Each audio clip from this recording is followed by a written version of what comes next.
I'm Sarah Lynn Reese-Hardy, Director of the Spencer Museum of Art at the University of Kansas. I'm pleased to share with you a conversation between Mark Booth, art collector and business leader, and James Turrell, the preeminent light artist of our time. This conversation launched an exhibition and many programs. I am delighted to share this warm and inspiring dialogue with you.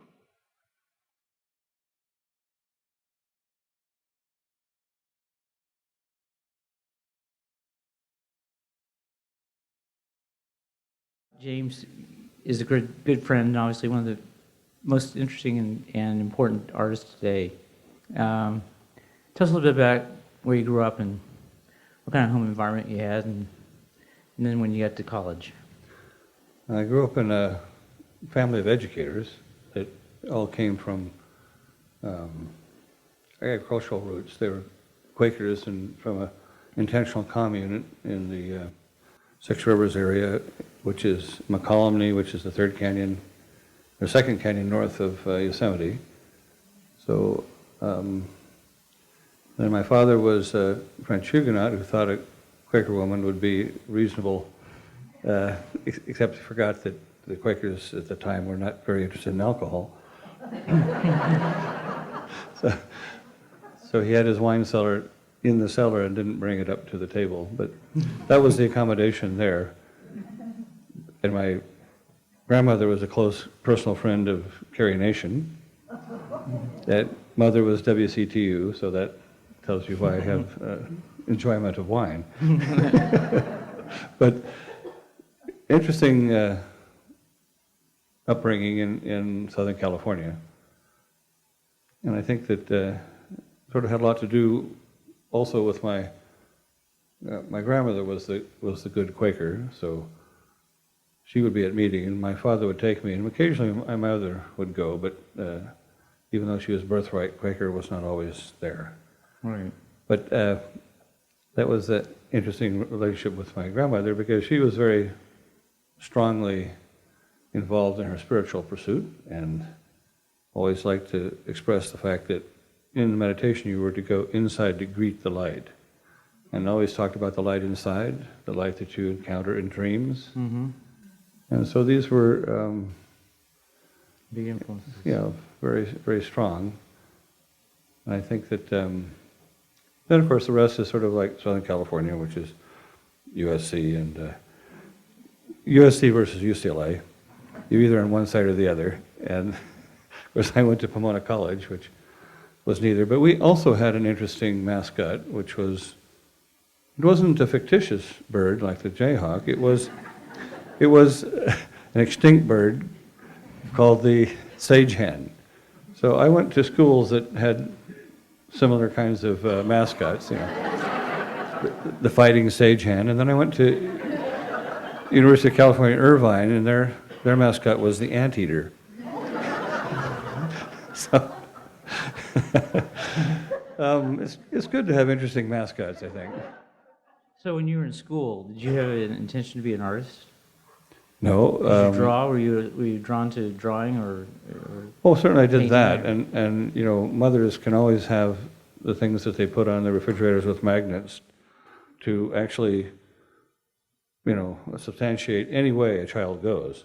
So there were drawings, yes, things, and I also made in the upstairs room that was mine, which had 3 sides of windows because it was made on top of the laundry room below, and was built later, right during the war.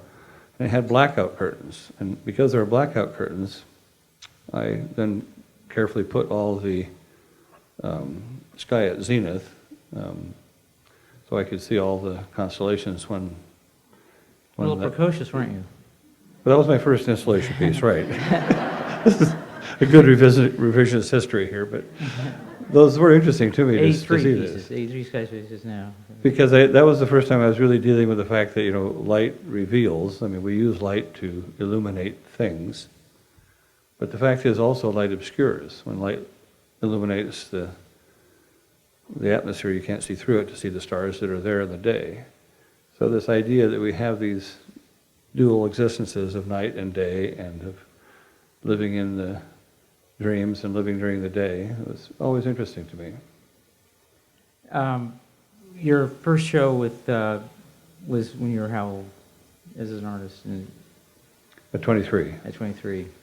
And when you were 25, you bought or leased part of the land for Road and Crater?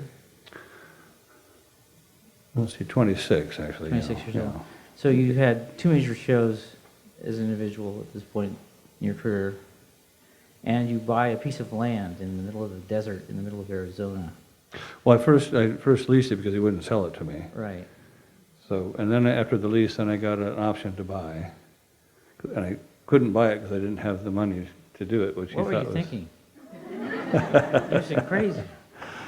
Well, you know, the things that really struck me were the large sort of monumental pieces that were in interesting landscape. So I loved Machu Picchu and, of course, the pyramids and all the pyramids in Yucatan and Borobudur and Pagan and many of the stupas that are in the Southeast Asia. Those were sort of amazing places to me. But with all due respect, you know, you're not flush with cash at this point in your life, I wouldn't think. Is it Well, that struggling doesn't artist? stop anybody. I don't know anybody that decided to do things that was stopped by the lack of money. Right. It's And there you go. I mean, So, I went to school actually with Henry Kravitz of KKR, and he bought Nabisco with its own cash. He We bought won't go there. Nabisco We're not- with we're the not gonna cash go of there. Nabisco. Exactly. So tell us a little bit about Gard Blue and how that was created and what your intentions were with that. Well, I started Yeah, out with looking at the wall as the picture plane, so carefully preparing it and sanding it. Then the floor and the ceiling got the same treatment, which meant you had to take off your shoes. And even though LA is on the Pacific Rim, it wasn't something that people in Los Angeles wanted to do at that time.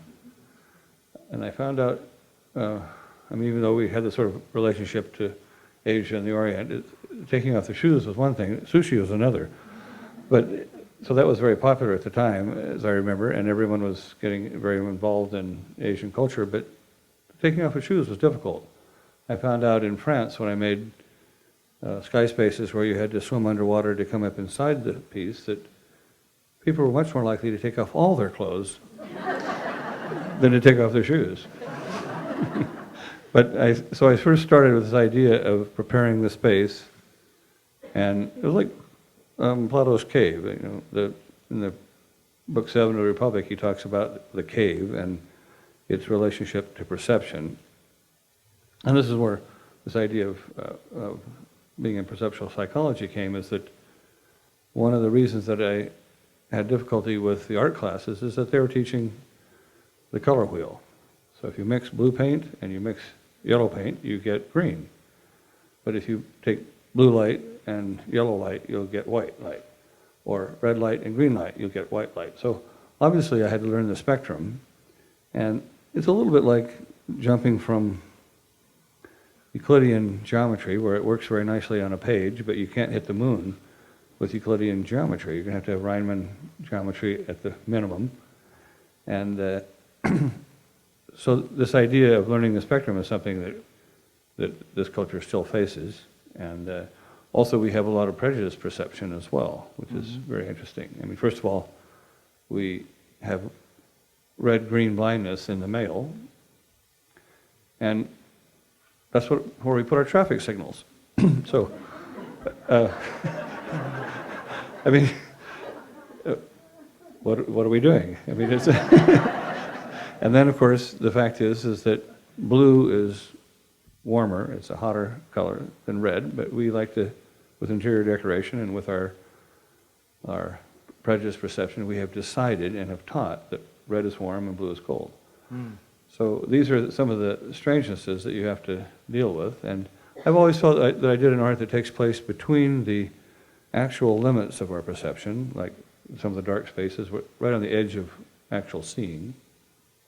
And then the prejudice perception that we have, that is how we have either learned as a society to perceive, or have come to perceive without knowing. And so, I mean, artists are always putting their audience up against what they have decided. And certainly, even just with aesthetics, you'll see now Jeff Koons doing the Banality series, and of course Warhol was very interested in just the joy and beauty of very plain commercial art, things like that. And so many of these things are brought forward for us to look at. And one way to know that work was done was that there used to be a time when that Rodin was accused of actually having his sculptures naked. They weren't nudes. Nudes have been done for some time, and this was Lavicious. These were naked people. We can't even see that today, and so that's a good example of work done. We don't even know what their problem was. And we have our own problems, which are legion, and artists are happy to bring up before us all. So, and in doing that, I first started with this idea of the cave and putting things, it's like perceiving reality upside down and backwards. So the cave wall I took as the analogy of the rooms that we occupy, that we're housed in, as something that is embodied in us. So I would project on the walls of the spaces we're in. And the thing that was most interesting is you could put just a shape on the wall of light, and it wouldn't lie on the same surface as the wall. It's either slightly in front of it or almost seems to make a hole through it. So this shows that it's a very plastic and malleable medium. That excited me. So those simple things like that. And then the other things in some of the other spaces, like the aperture works or the space division pieces, where you look into a space and it is filled with a different kind of light.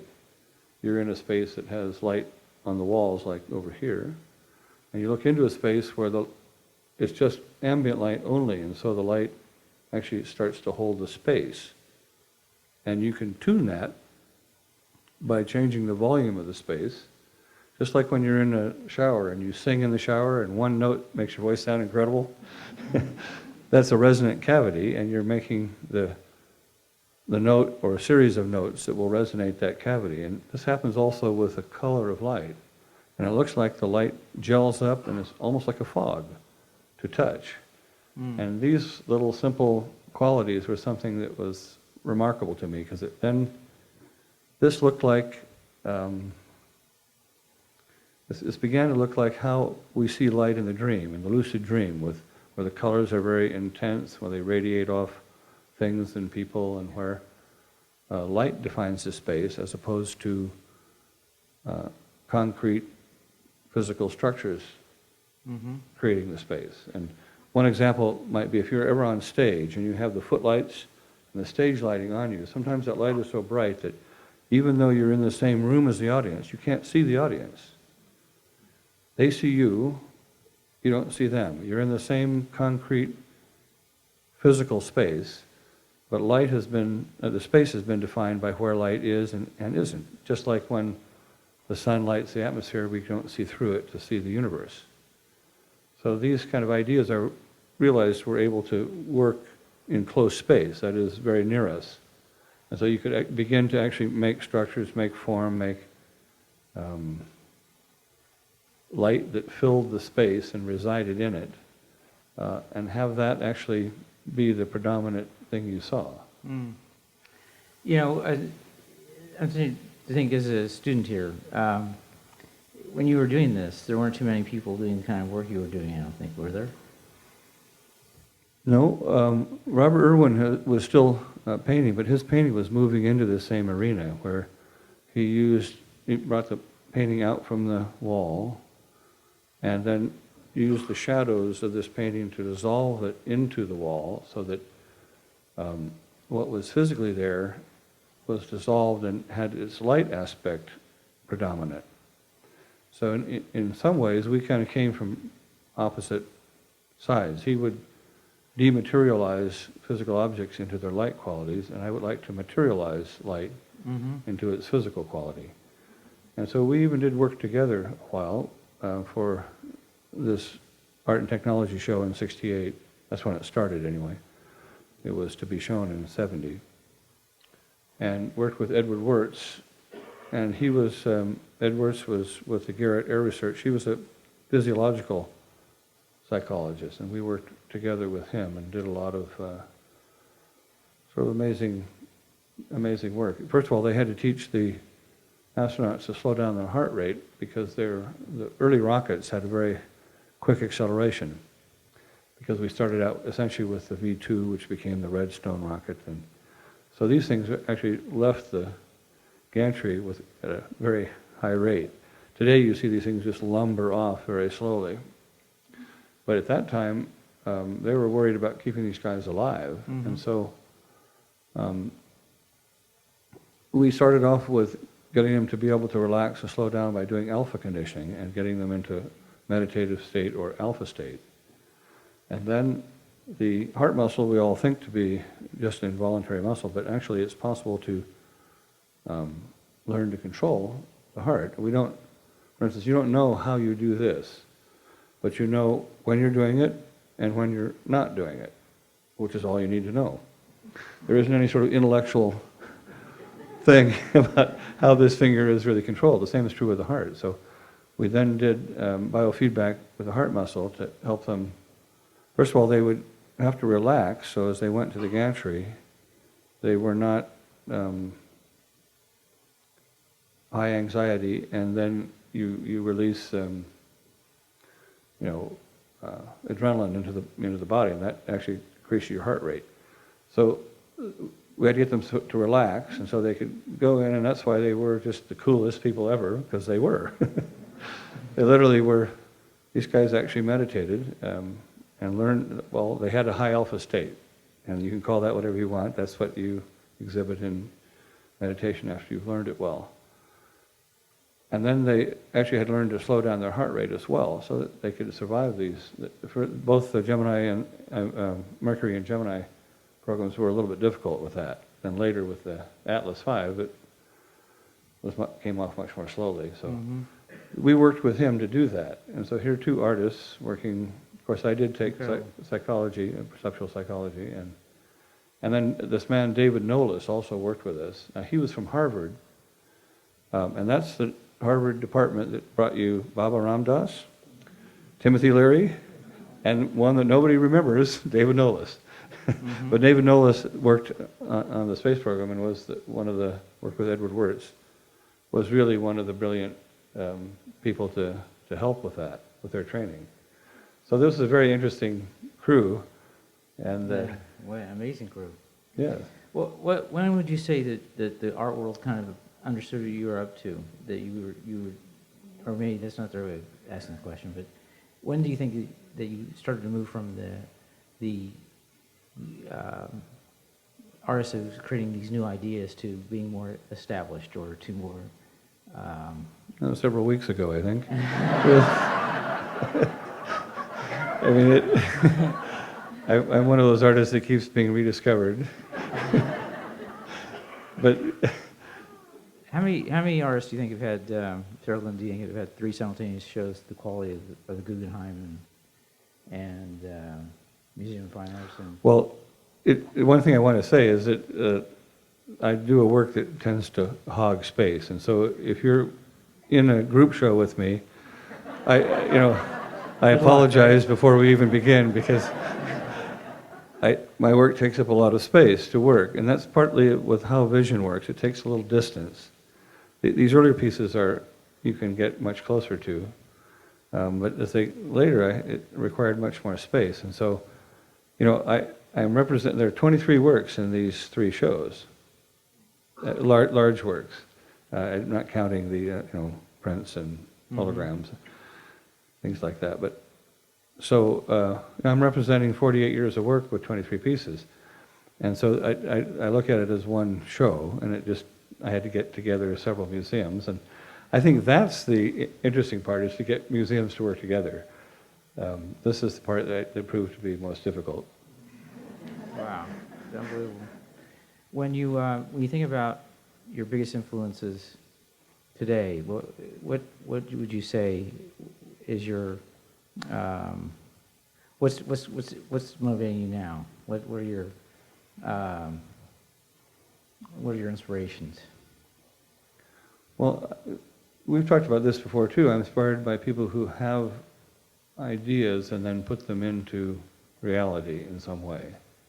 I mean, I had a plethora of great ideas when I was young, and a paucity of possibilities of making them come true. This is the hardest thing to kind of figure out how to do that. Mm-hmm. And I think that that's true with everyone in all walks of life. You, your brother, you actually can have these ideas, but you actually have to have the will to push it through, and perseverance, and even persistence to make it happen. And now you're doing these pieces that architectural components are very important in them.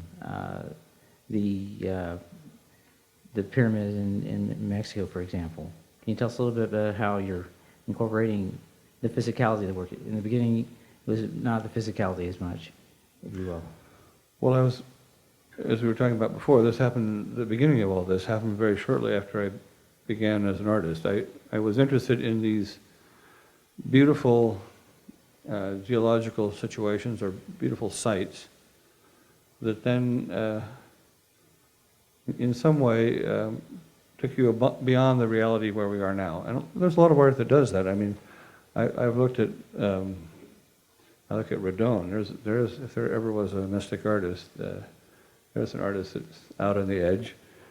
And when I look at these things, there are pieces that sort of transport you, that take you somewhere, that are sort of lift you out of the situation that you're in. And so, when I went to Borobudur, I couldn't believe this kind of place existed, and someone had made this.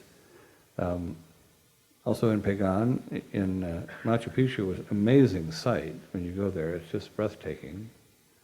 And going to Old Sarum, even more than Stonehenge. Old Sarum was quite an amazing sight. It was very much like the crater.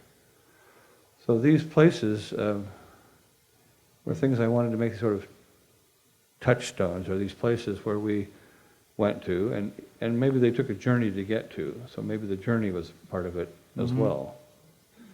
And that was very interesting to me, and in some way I sort of used art and art collecting and art exhibitions and museums to support this kind of activity. Because I do remember, I was reading about Prince Asoka, who was very taken with the Lord Buddha, and he wanted to make 1,000 stupas.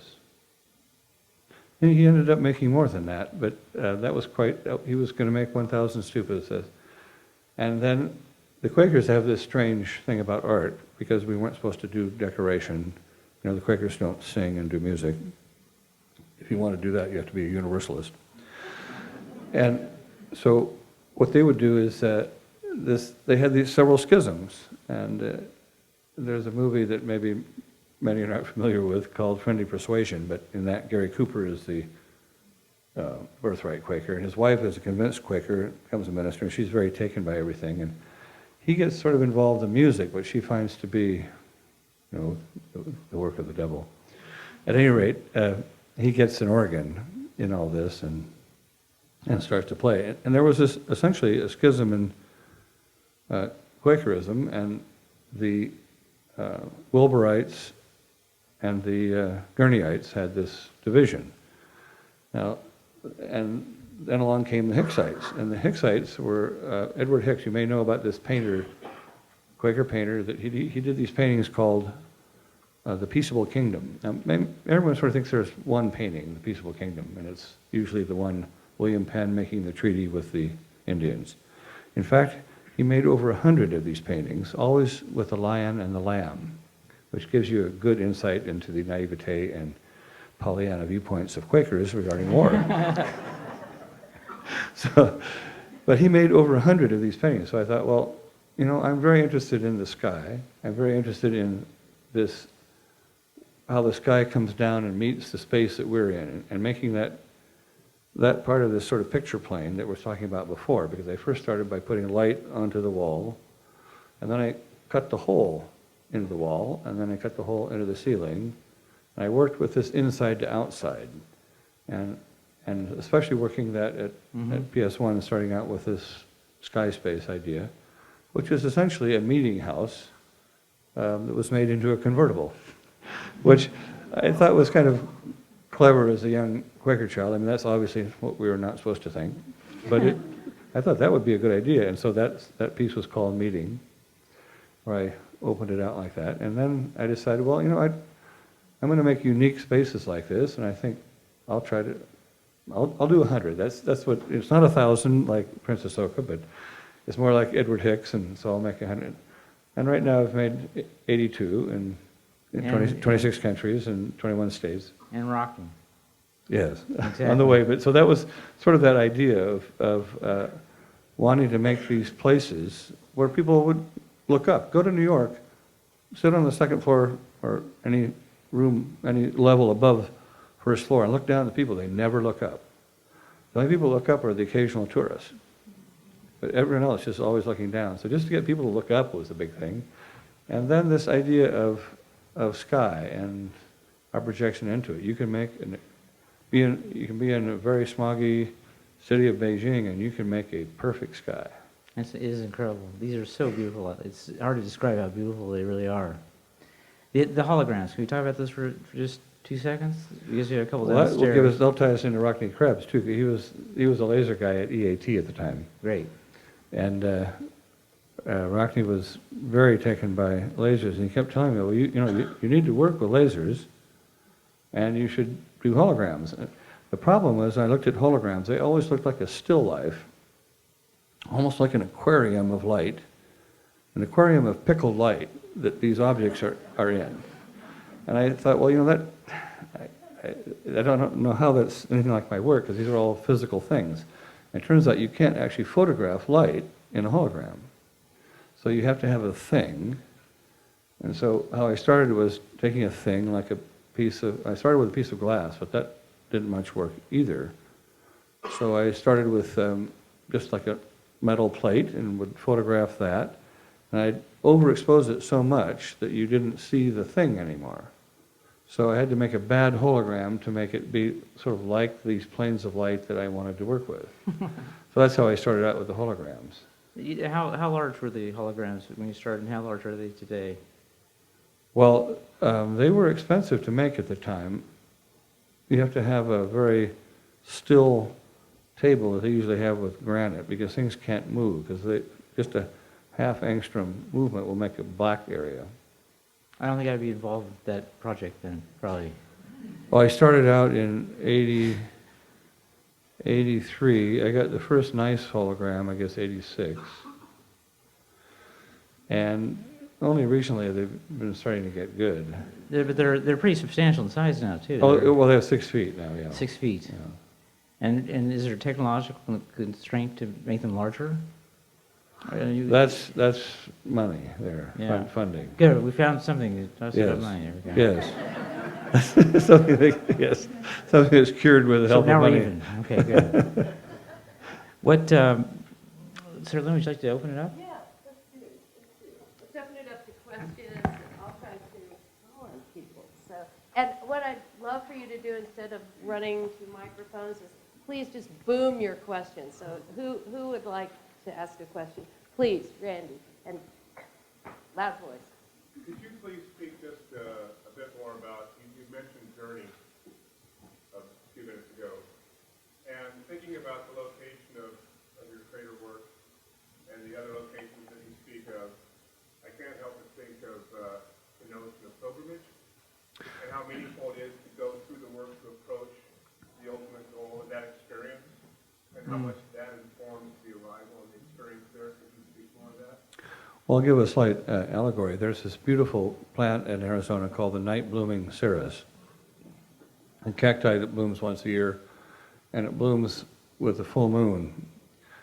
And I could, for instance, give you the day to come, and you get a ticket to Phoenix and then drive up to area around Flagstaff, and in areas like Canyon de Chelly and some of the slot canyons that are around the area, and also in parts of western New Mexico, I could direct you to where you could find this plant. So on the day of this particular full moon, you could go and locate the plant during the day and then set up camp and wait.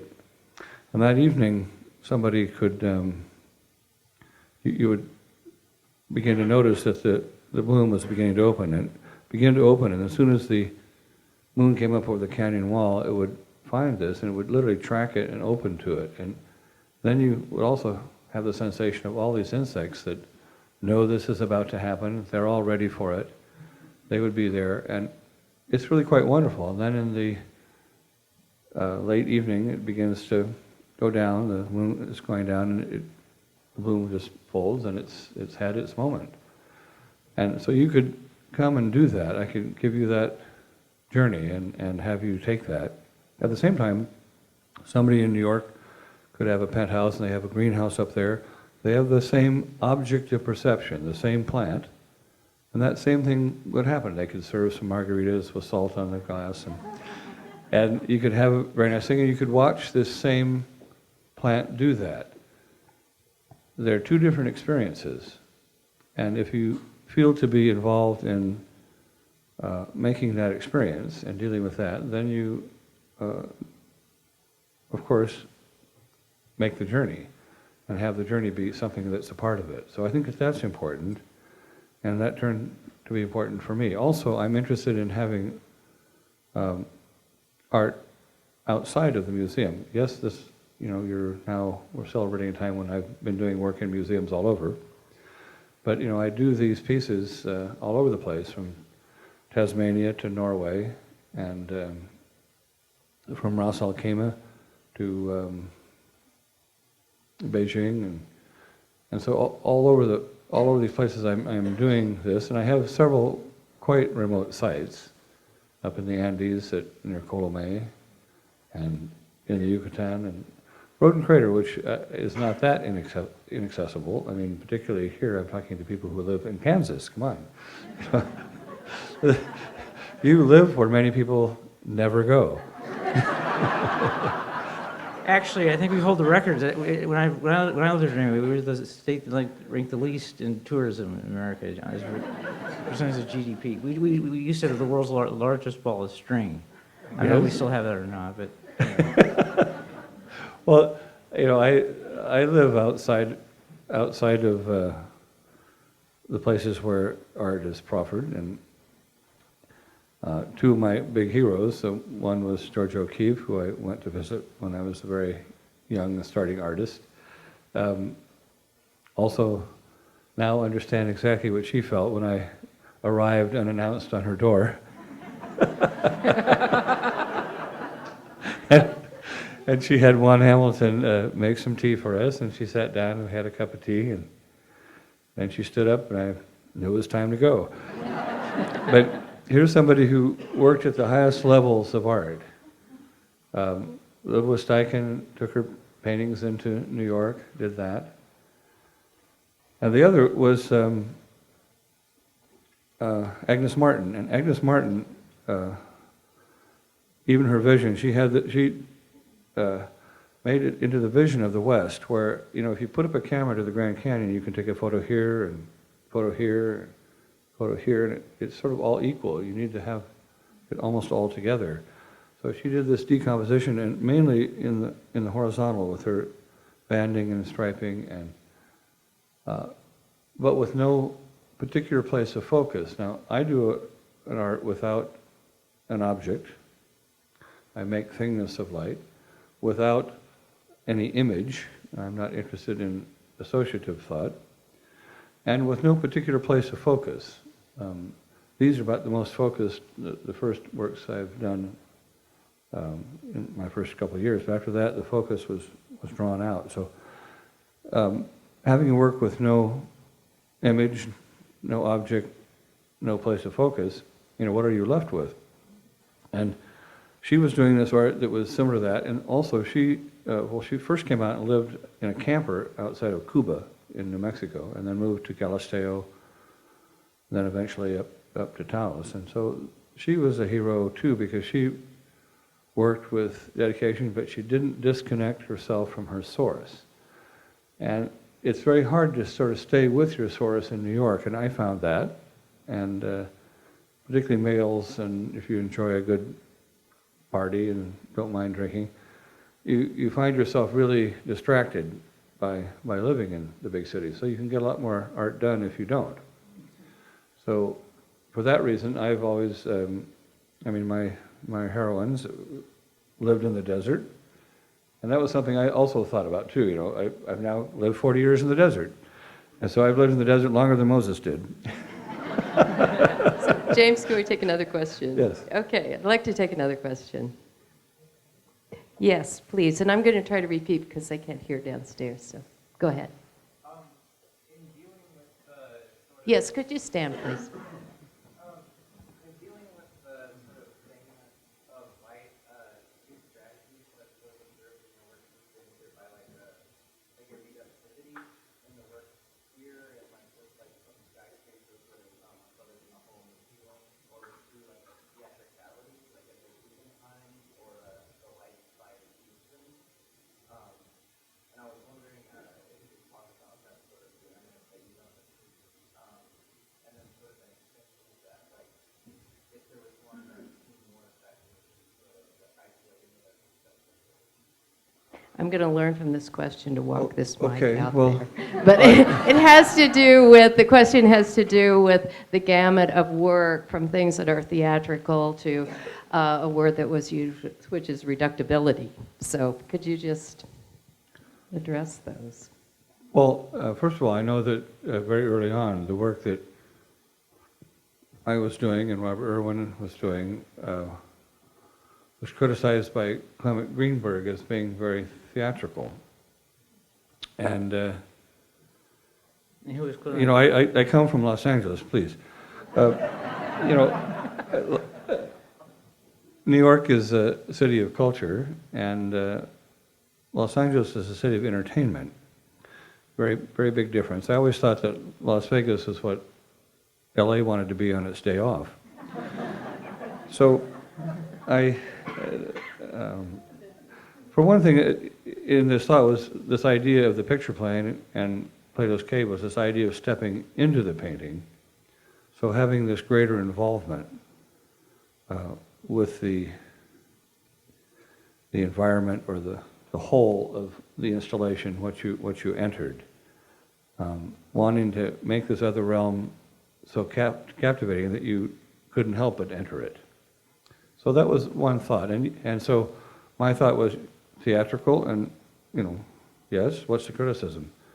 I mean, it didn't feel like that was any problem. I mean, there is theater, and we don't criticize theater for being theater, but if in a way, the work that I do also has this strong quality or classical quality, dealing with a painting space in 3 dimensions.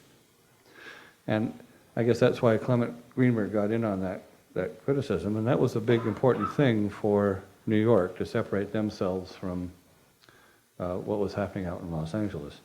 But that's also what happens with regional art, and LA was a region. It just happened to be that New York was a region too. It just was a little bit bigger and more powerful. So we always had this dealing with New York, and it was a little bit of a tension. And our work was accepted very quickly in Europe as being very American, whereas they saw everything coming out of New York as being an extension of European painting, which it is. And so this was a time when there was this big argument. It seems to have subsided today, in that there are not too many people arguing anymore about it. But that was a very important issue at the time, and people got very up about it. And then we also get sometimes lumped in with the minimalists, because even though we do a whole installation, it was more like what was coming out of New York with Judd and with Robert Morris at the time, Sol LeWitt, artists like that. And so it became a subset of minimalism to some people. But it has more to do with perception in particular, and with this being more of a transformative space than just one that is quietly exactly what it is, as in looking at Sol LeWitt's pieces or Donald Judd's pieces. But we were also friends with those same people, so I was close to Donald Judd for a while, until I didn't go along with his suit against the de Menils when Dia broke up. And that was a very big, strong moment when that happened. But Dan Flavin didn't go along with the suit either that Donald Judd was putting forward, and so he wrote both, Don Judd wrote both Dan Flavin and me a letter canceling our friendship. So I have a letter that officially canceled the friendship, and so does Don Judd. I mean, so does Dan Flavin.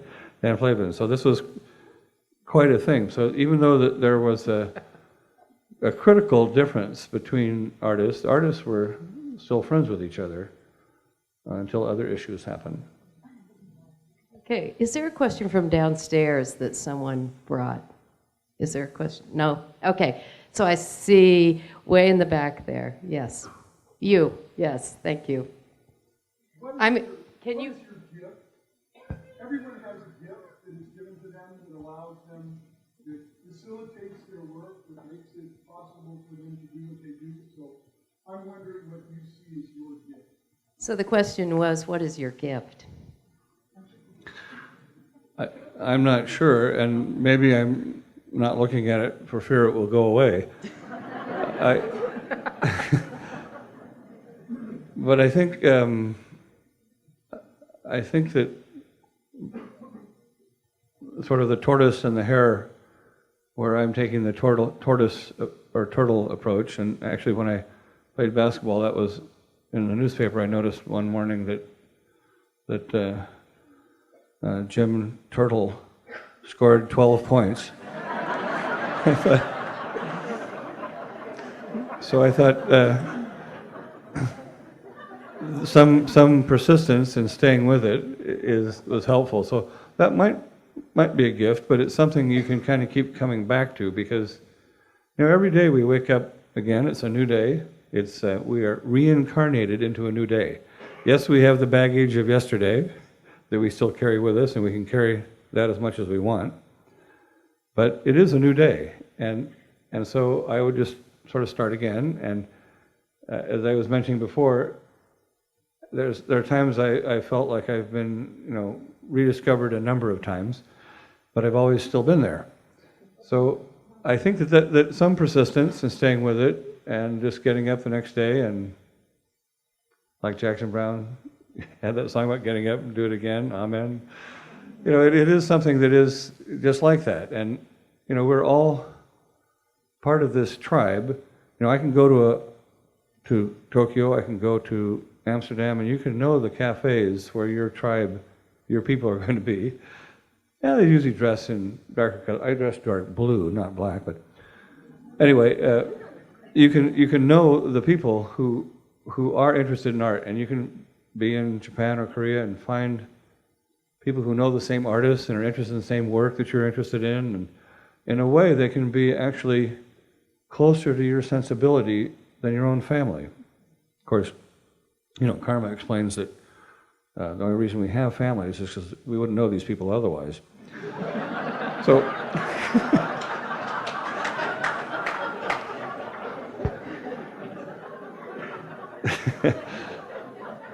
So we all are of a similar tribe, of a similar ilk, and there are things that we like, that we know, that bring us together. You all should be at church now, please. This started at 11, right? And it's gonna end about the same time church lets out. But this is an interesting thing: is that athletes tend to marry athletes, people in the arts marry people in the arts.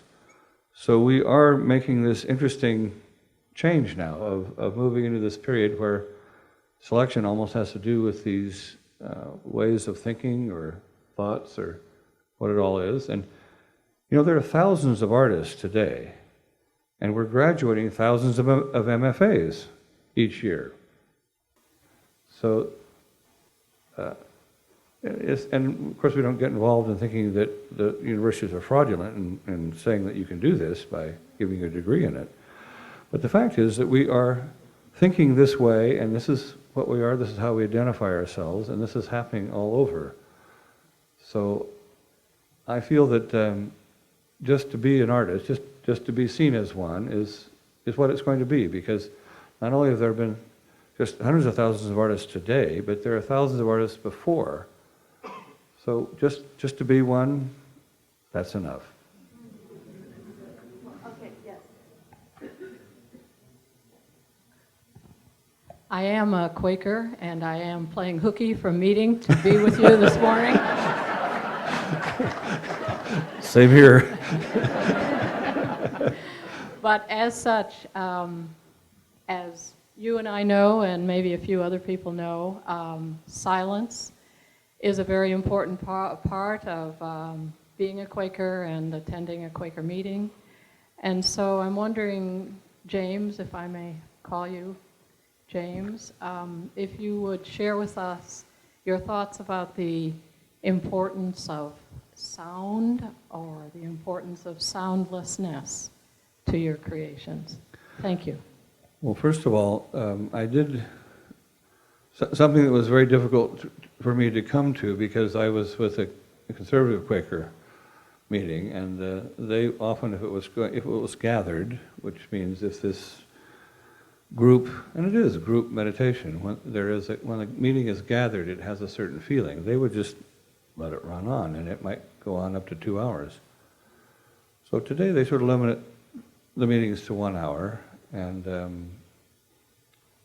generally most of the meetings are in silence, but there are some that are near university towns that will have more discussion, and we always called those popcorn meetings because people would stand up and pop off. So the silence wasn't in all the meetings, but in general I'd say it was something that was looked upon as favorable. So I liked, and that's one of the reasons, aside from my grandmother telling me to go inside to greet the light, I did enjoy this idea of without talk. Now silence is a very strange thing, because if you make an anechoic chamber and get in a room that has no sound, you find that the body is quite loud, and you hear yourself, you hear the blood coursing through your ears, and so it becomes actually quite powerful to hear oneself. But this idea of the visual ministry was very strong to me. There's an oral ministry, because they do ask that if you do have a leading, that you give it to others. And this is one of the reasons the Quakers decided they weren't going to get rid of the priesthood, they were just going to get rid of the laity. Which, an interesting proposition. So I enjoy that, and I enjoy that they have a dogma of no dogma. Now, that's a little bit of an oxymoron, but that's pretty much it. So this was something that did help me a lot and also in thinking, because what's also nice is after you have been meditating, to just stay and think. And that's when a lot of thoughts will come. It's almost like coming out of the dream. You know, when you wake up, the dream is leaving you from the moment you awaken. It's just like New Year's resolutions. You have them for a while and they're with you, and so you have to keep going to do it. This is the persistence. Maybe this is this gift that we were talking about, something something given to me that I took a while before accepting, is this idea that you can sit down, and after this sort of clearing of mind is to start let things come and sort of see their importance, and because a lot of the things that we had from the day before, this day before's baggage, yes, we are reincarnated into this new day, a gift, to be sure, but we often bring with it all the problems we had before. So letting those go is important. And it's not even an act of forgiveness or forgetting, but one of sort of setting them aside. And so that was very important in some of the Quaker teachings, but those come in all religions. You find that in most religions, and I think that Buddhism is very good with that too. I mean, one of the things that Buddha said is he said, stop your suffering. And actually what he meant was, stop your suffering. Stop it. Really, just stop it. Quit.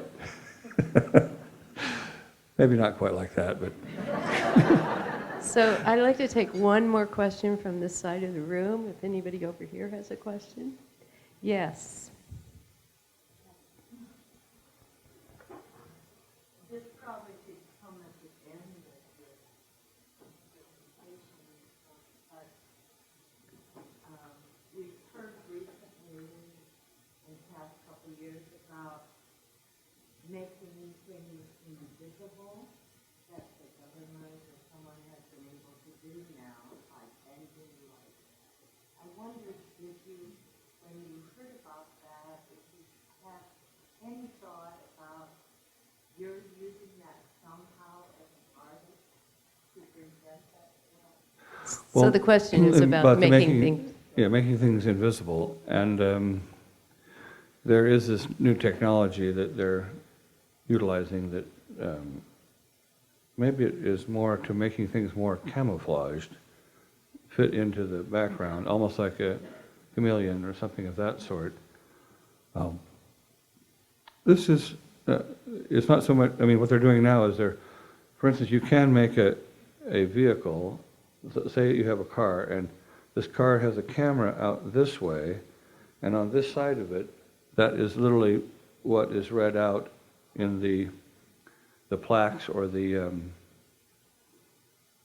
you can, just like the baseball stadium, you actually can project that. So you could actually have it moving along, and actually it is totally camouflaging itself as it moves.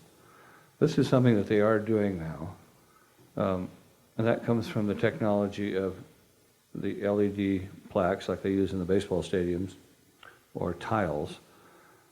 And also from this idea of computers, using computers in real time. So these things are actually happening.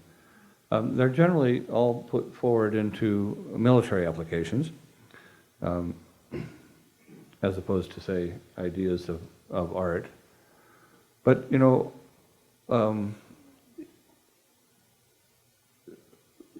those are things I think that have sort of moral implications at times that we should even think about, because one of the things that we did with science is we made the scientist into the handmaiden of the warrior class. And we certainly started that in a big way with atomic weaponry. And even now in applications like this, we're doing this with IT, or this information technology, and these are things that maybe we should think about. Of course, artists also have to think about the being sponsored by the wealthy part of society. Although one of the things that happens there is people that have extra wealth pay for art, and then it's given to all those who want to see it gratis, and coming into museums and coming into galleries and things like that. So, but these are important issues in all of this, and how we as a culture work, and how our art works in the society, and how we teach it in the schools. And I do feel that art, as well as music, can be used a lot more for healing, and I do know that light is now being used in healing. First of all, light is part of our diet. We drink light as vitamin D through the skin.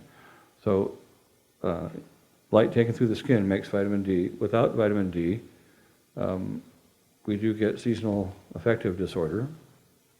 And in northern climates, you really do see that happening. We tend to put vitamin D into milk for children, but forgetting to put it in beer and whiskey for the adults. But these are some of the things that actually have to do with what we're utilizing. And I think that light, art as well, can be used for healing. They did this with art brut. They started that with Dubuffet, who was a big proponent of art brut, or the art made by essentially insane people or nutty people. And again, one thing I want to emphasize is that reality is just a consensus. People who would be institutionalized in the 40s are today leading valuable lives in IT companies and perhaps even in art. So we have changed reality, which I think is a very good part. But these issues of what is done with light, with information, with ideas of the use of force, are very important issues for our country and for our culture. And I think that artists should have some way in trying to lead with that, and I think that they do. So, one thing I want to say is that, however everyone thinks of what today is, and no, it's not like it was yesterday, but if you think of how we ate 30 and 40 years ago, the foods we ate, and you can go down and get a very nice gourmet meal in Lawrence, Kansas, and a good cappuccino, and this is all here today. We have much better designs in cars. Just drive a 57 car, it's like a truck. And today's cars handle much better, brake much better, have good seat belts, are comfortable, have a better radio. Then the architecture. Everyone has now much better kitchens and kitchen utensils and better food available. Architecture has been disseminated across the land, and I hope to be part of that is interested in having art come to all parts of this country, not just the big cities. So these are things I think that we've raised the bar everywhere. And even Martha Stewart doing this with Kmart and less expensive places, this raises the bar for everyone. So I'm looking at just the quality of life being better. There may be, we may have a certain paucity of spiritual richness. That may be something that we could raise the bar on too. So but I would have to say, and Mark and I were talking about this before, is we just think that across the society things have really improved, and so I think that's part of everybody doing their work. Mm-hmm. So on that note, he is going to do a couple of interviews, so if you could wait to visit with the James as he exits later. But will you all please join me in thanking James Turrell and Mark Blue for their really generous time.